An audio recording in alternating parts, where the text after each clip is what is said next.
This much is clear. Russia's war in Ukraine looks much different in Washington than it does in Sao Paulo, New Delhi, or Johannesburg. Despite Washington's best efforts, the rising powers of the Global South have refused to sanction Russia even after its illegal invasion.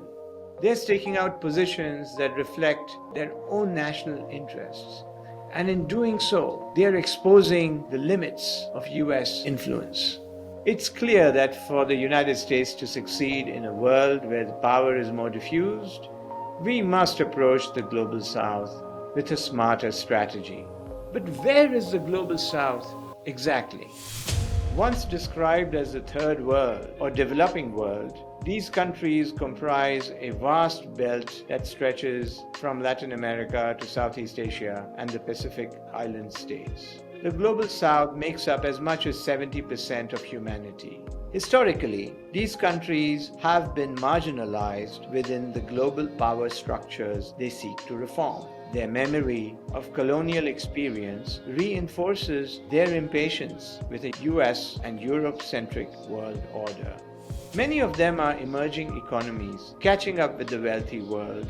Middle powers such as Brazil, India, Indonesia, South Africa, and Turkey have serious economic heft. They have learned the art of leveraging their advantages on the international stage for their own benefit.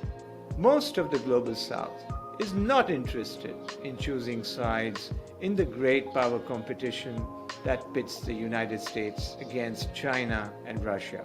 That's in part because China has emerged as one of their largest trading partners over the past 2 decades, and many continue to value their ties with Russia. More fundamentally, the states of the Global South see the emergence of multipolarity in the international system as an opportunity to expand their own strategic space. When Washington pushes the notion of a world divided between democracies and autocracies, and when Washington creates new military blocs that have little appeal to most of the Global South, the United States drives these countries closer to China and Russia. If the United States wants to engage productively with the majority of the world, it must approach them in ways that benefit both us and them. Most Global South nations are looking for partners, not patrons. The United States should be a catalyst for more trade, more investment, and more innovation.